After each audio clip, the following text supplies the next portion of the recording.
মেঘলাকে হারিয়ে দাও, সেটাই হবে তোমার বড় জেতা। দেখুন, এই জন্যে আপনার কাছে আমি ছুটে এসেছি। আপনি দেখবেন এবারও যেন আমার মেয়েটা প্রথম দিকেই থাকে। আমাকে আর একটু পরিষ্কার করে আপনি বলবেন? মানে এর জন্য যা করতে হয় আমরা করব। মানে যদি টাকা পয়সা খরচা করতে হয় তাতেও কোনো অসুবিধে নেই, সেটাও করব। ইনফ্যাক্ট আমি সাথে করে কিছু টাকাও নিয়ে এসেছি। আমি জানি এই কথাটা বললে হয়তো আপনাকে অপমান করা হবে, কিন্তু এছাড়া আমাদের আর কোনো উপায় নেই জানেন। যেমন করেই হোক টুয়াকে ফার্স্ট হতেই হবে। এর জন্য আপনি যা বলবেন আমরা তাই করতে রাজি আছি। বুঝলাম, এবারে পুরো ব্যাপারটা স্পষ্ট হয়ে উঠল। স্যার, আপনার হাতেই যখন সবকিছু, আপনি পারেন না মেয়েটাকে একটু দয়া করতে? আচ্ছা, টুয়ার মতো যদি আপনার একটা মেয়ে থাকতো স্যার। দেখুন, পারি না তা নয়, ও দুঃখের কথা ভেবে আমি নিশ্চয়ই ওকে কনসিডার করতে পারি। ব্যাস ব্যাস ব্যাস স্যার, আপনি যে বলেছেন এটাই যথেষ্ট। আমি জানি আপনি যখন একবার বলেছেন সে কথার অন্যথা হবে না। দেখুন, আমার মেয়েকে বাঁচানোর জন্য এইটুকু অন্যায় কি অনেক বড় অন্যায় বলুন তো স্যার? না না না, আমি তো এর মধ্যে কোনো অন্যায় দেখছি না। ও, তাহলে তো হয়েই গেল। আমি আমি আপনার জন্য সামান্য একটু প্রণামী এনেছি, এটা কিন্তু আপনাকে নিতেই হবে। কাজ শুরু হলো না, কিন্তু এখনই প্রণামীটা নেব? আমি টাকাটা দিতে পারলে জানবো আমার কর্তব্য করা শেষ হয়েছে। তারপর তো আপনার কর্তব্য করার পালা, সেই সুযোগটা তো আমাকে করে দিতে হবে। আরে ছি ছি ছি ছি, টাকা হলো মা লক্ষ্মী, লক্ষ্মীকে কখনো পায়ের কাছে রাখতে আসে? মা লক্ষ্মী স্থান আমাদের মাথায়।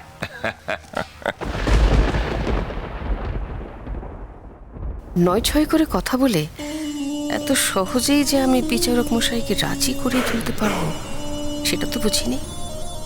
যাক, এবার বুঝতে পারবে কেমন উঠে পড়ে লেগেছি।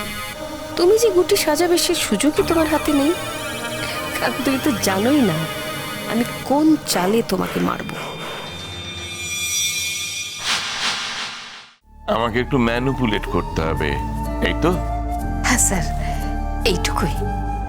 কিন্তু ম্যাডাম, আমি তো সেখানে একা থাকবো না, আমার সঙ্গে আরো দুজন থাকবে।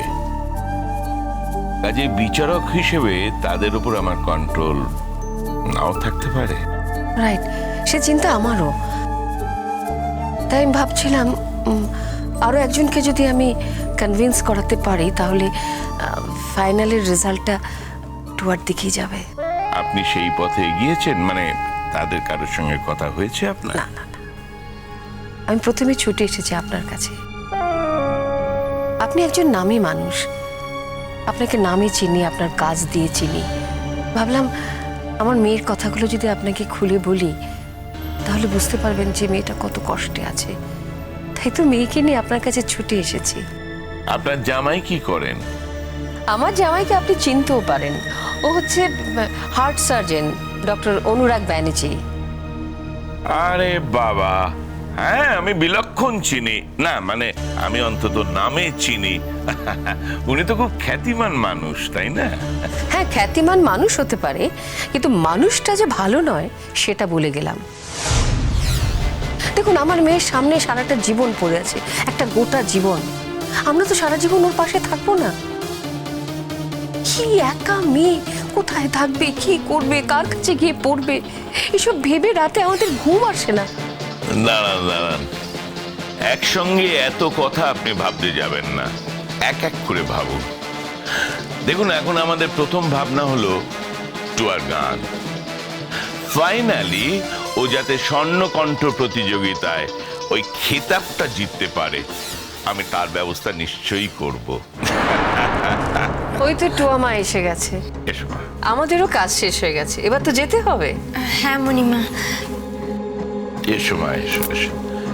আর তোমার কোনো চিন্তা নেই মা, তুমি শুধু মন দিয়ে গান গেয়ে যাও, আমি বলছি তার দাম তুমি নিশ্চয়ই একদিন পাবে। আপনি আমাকে আশীর্বাদ করুন, আমি যেন খুব ভালো করে গান করতে পারি, আর আমি যেন মেঘলাকে হারাতে পারি। তুই অলরেডি তা পেরে গেছিস মা, বাকিটা স্যার করবেন, কথা দিয়েছেন। আর সেটা হলে আসুন। সত্যি এবার আমরাও একটু নিশ্চিন্তে বাড়ি যেতে পারবো। চলি। আসছি।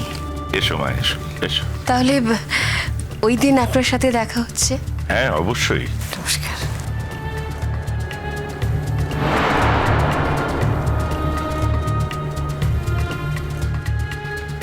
নতুন বাড়িতে হাত দিয়েছি, খরচ যে কোথায় গিয়ে দাঁড়াচ্ছিল কিছুতেই আর সামলাতে পারছিলাম না। ভালোই হলো, মনে হচ্ছে একটা মোটা টাকা রোজগারের সুযোগ স্বয়ং ঈশ্বর আমায় করে দিলেন। আহারে, কুচি মেয়েটার জীবনে কত দুঃখ, আমি যদি এইটুকু করতে পারি তাহলে হয়তো মেয়েটা ভালো থাকবে, আর আমিও একটু দুধে ভাতে থাকতে পারবো। ক্ষতি কি এতে? বলিনি তোমাকে ছোট বৌদি, আমি বলিনি? এইসব মেয়েগুলো না একেবারে মিটমিটে বজ্জাত হয়, মিটমিটে বজ্জাত। আর এই অদ্রিজার মতো মেয়েরা মুখের ওপর সব বলে ফেলে, সব, কিন্তু মনে মনে কোনো পাপ নেই। যেমন আমি একটু বেশি মুখের ওপর কথা বলে দিই ঠিকই, মনের ভেতর কোনো পাপ নেই কো। কিন্তু তোমার এই তাতানের বউ মেঘলা রানী, মনের মধ্যে খালি বিষ বিষ।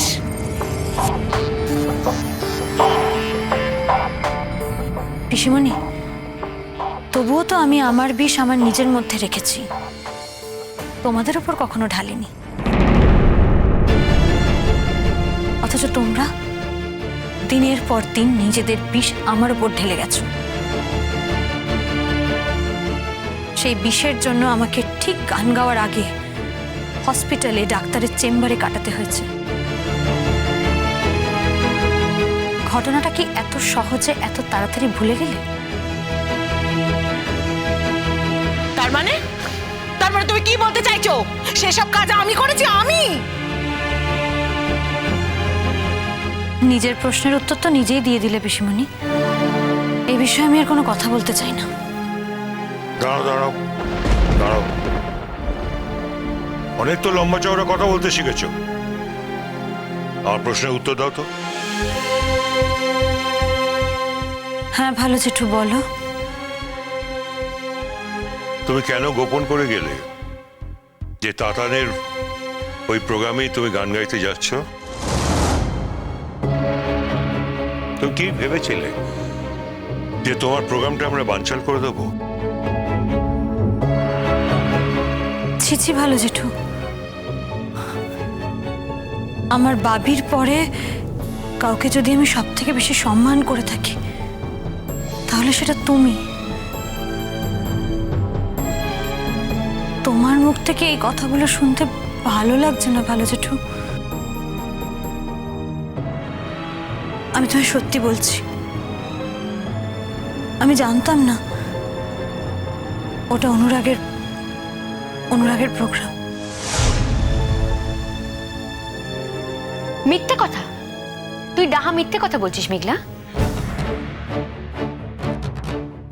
মেঘলা, এই কথাটা মেনে নিতে একটু কষ্ট হবে।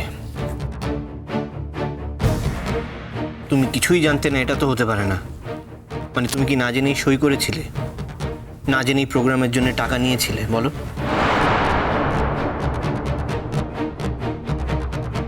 এটা তো না হওয়ার মতো কিছু নয় পিকলু।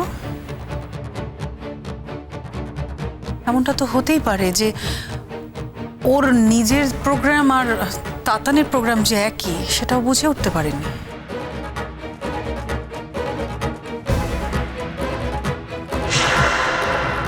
মানে না না, আমাকে একটা কথা বলো, যে কার্ডটা দেওয়া হয়েছিল ওই কার্ডের মধ্যে তো প্রোগ্রামের ডিটেলটা সব ছিল নাকি? মানে তাতান যে অ্যাওয়ার্ড পাবে সেটা তো কার্ডে লেখা ছিল না? তাতানের নাম লেখা ছিল না নাকি ও নিজে না যাওয়ার কথা বলে দেখতে চেয়েছিল? যে ও না গেলে টুয়া কি করে। না মা, ওরা আমাকে কোনো কার্ড দেয়নি। ওরা আমাকে একটা হাতে লেখা চিঠি দিয়েছিল, আর তাতে ডিটেলে কিছু লেখা ছিল না।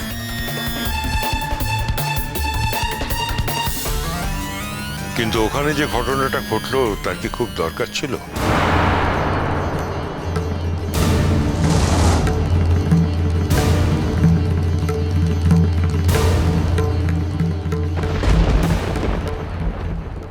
আপনারা অনুরাগ ব্যানার্জিকে কেন খুঁজছেন জানতে পারি?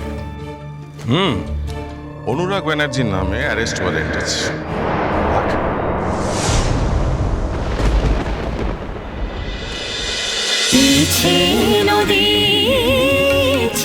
নদী